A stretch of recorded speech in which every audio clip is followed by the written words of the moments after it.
नमस्कार दोस्तों, आज के हमारे इस वीडियो में हम आपके लिए अपरा एकादशी की व्रत कथा लेकर आए हैं। एक समय की बात है, बहुत समय पहले की बात है। युधिष्ठिर ने श्री कृष्ण से पूछा, हे माधव, ज्येष्ठ कृष्ण एकादशी यानी अपरा एकादशी की महिमा आखिर क्या है? इसका क्या महत्व है? कृपा कर मुझे विस्तार पूर्वक बताइए।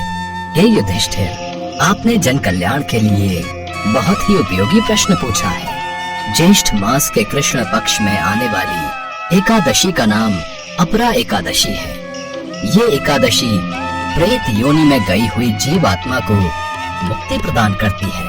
इसलिए इस एकादशी के दिन अपने पूर्वजों के ध्यान करते हुए व्रत का पालन करना चाहिए। जो फल कार्तिक पूर्णिमा पर त्रिपुष्कर में स्नान करने या गंगा तट पर पितरों का पिंड दान करने से प्राप्त होता है, वही फल अपरा एकादशी का व्रत करने से प्राप्त होता है। अपरा एकादशी के दिन भगवान त्रिविक्रम की पूजा की जाती है। इस व्रत के प्रभाव से ब्रह्म हत्या, भूत योनि, दूसरे की निंदा के पाप दूर हो जाते हैं। इस व्रत के प्रभाव से पर स्त्री गमन, झूठी गवाही, झूठ बोलना, झूठे शास्त्र पढ़ना, झूठा ज्योतिषी बनना, झूठा वैद्य बनना जैसे पाप कट जाते हैं। इसी तरह श्री कृष्ण ने युधिष्ठिर को अपरा एकादशी का महत्व समझाया। एकादशी पर एक विशेष कथा का महत्व है जो इस दिन व्रत करने वालों को अवश्य सुननी चाहिए। आइए जानते हैं आखिर क्या है वो कथा। ऐसी मान्यता है कि पुरातत्व समय में महीध्वज नाम का एक महान राजा राज्य करता था। वो राजा बड़ा ही धर्मात्मा था। उसके राज्य में सारी प्रजा बड़ी सुखी थी। उस राजा का छोटा भाई वज्रध्वज बड़ा ही क्रूर और अन्यायी था। राजा महीध्वज की लोकप्रियता से वो बड़ा चिढ़ता था। और मारो इसे, और मारो सैनिकों। ये राजा महीध्वज का बड़ा आदर सत्कार करता है ना, बड़ा उसका खास बनता है। मारो इसे, मारो। केवल मैं ही नहीं, इस प्रजा में सभी राजा महीध्वज का सम्मान और आदर करते हैं। मुझ पर तो कोड़े बरसा दोगे, लेकिन और ऐसे कितने लोगों को मारोगे? सारी प्रजा महीध्वज जैसा राजा पाकर बहुत सुखी है। ये बात सुनकर वज्रध्वज गहरी सोच में पड़ गया। बात तो इसकी बिल्कुल सही है। आखिर और कितने लोगों को उसका सम्मान करने से रोकूंगा? फिर तो इसका एक ही उपाय है, क्यों ना उस जड़ को ही खत्म कर दिया जाए। मतलब राजा महीध्वज का ही वध कर दिया जाए। फिर तो उसके बाद मैं ही राजा बनूंगा और इस सारी प्रजा को मेरी ही बात माननी होगी। अपने मन में ऐसा घोर विचार लेकर वज्रध्वज ने वो कुकर्म किया जिसकी कल्पना भी असंभव है।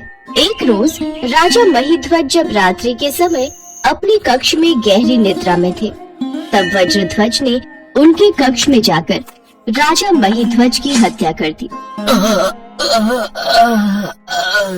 तलवार के वार से महीध्वज की मृत्यु हो गई, जिसके पश्चात वज्रध्वज ने कहा, चलो सैनिकों, अब उठाओ इस शव को और नगर के बाहर पीपल के पेड़ के नीचे गाड़ दो। जो आज्ञा महाराज। वज्रध्वज ने राजा के शव को पीपल के पेड़ के नीचे गहरा गड्ढा खुदवाकर उसमें दफना दिया और वहां से चला गया। लेकिन राजा महीध्वज की अकाल मृत्यु होने के कारण उसे प्रेत योनि प्राप्त हुई और वो उसी पेड़ पर प्रेत बनकर रहने लगा। और अब जो भी उस रास्ते से गुजरता उसे वह प्रेत बनकर परेशान करने लगा। कहाँ जा रहे हो मनुष्य? और ये तुम्हारे थैले में क्या है? मुझे तो बहुत अच्छी खाने की खुशबू प्रतीत हो रही है। लाओ, ये खाना मुझे दे दो। कौन है? कौन है? भूत! भूत! बचाओ! वो आदमी डर कर वहाँ से भाग गया। उधर राजा वज्रध्वज अब उस राज्य का राजा घोषित हो चुका था। ऐसे ही कुछ दिन बीते। एक रोज महान ऋषि धूम्या चलते चलते थक गए और वो थोड़ा विश्राम करने उसी पीपल के पेड़ के नीचे बैठ गए। लेकिन कुछ ही देर में उन्हें वहाँ एक प्रेत के होने का आभास होने लगा। मुझे ऐसा क्यों प्रतीत हो रहा है जैसे यहाँ कोई प्रेत है? ऋषि ने अपनी आंखें बंद की और उस प्रेत के साथ घटी सारी घटना जान दी। फिर ऋषि ने अपनी शक्तियों से उस प्रेत को वृक्ष से नीचे उतारा और उन्हें परलोक विद्या का ज्ञान दिया।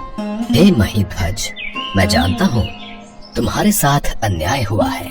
छल पूर्वक तुम्हारी अकाल मृत्यु कर दी गई, लेकिन अब ये संसार तुम्हारा नहीं है। तुम्हारा अगला स्थान परलोक है। तुम्हें वहीं जाना होगा और तुम्हें मुक्ति दिलाने में मैं तुम्हारी सहायता करूंगा। मैं आपका ये उपकार नहीं भूलूंगा ऋषिवर, लेकिन मेरे भाई ने मेरी हत्या करके मुझे अकाल मृत्यु दी। इसमें मेरा क्या दोष था? उसके कर्मों की सजा उसे अवश्य मिलेगी प्रेत। मनुष्य के किए गए कर्म न सिर्फ उसे यहाँ बल्कि मृत्यु के बाद भी भुगतने पड़ते हैं। उसे उसका दंड परमात्मा अवश्य देगा। फिर उस ऋषि ने प्रेत को मुक्ति दिलवाने हेतु अपरा एकादशी का अनुष्ठान किया। मेरा अपरा एकादशी का अनुष्ठान पूरा हुआ और अब मैं तुम्हें अपने व्रत का पुण्य देना चाहता हूँ, जिससे तुम्हें मुक्ति प्राप्त हो जाएगी। आपका बहुत बहुत शुक्रिया ऋषिवर। और फिर उस ऋषि ने अपना एकादशी का पुण्य फल राजा को प्रदान कर दिया। इस पुण्य फल के प्राप्त होते ही राजा महीध्वज की प्रेत योनि से मुक्ति हो गई। फिर एक दिव्य विमान में सवार होकर राजा वहां से प्रस्थान हो गए। इसी प्रकार यह एकादशी प्रेत योनि से मुक्ति दिलवाती है। साथ ही ऐसी मान्यता भी है कि यह एकादशी अपार धन देने वाली भी है और जो मनुष्य इस एकादशी का व्रत रखते हैं वे संसार में प्रसिद्ध हो जाते हैं। ये कहानी है भगवान विष्णु के परम भक्त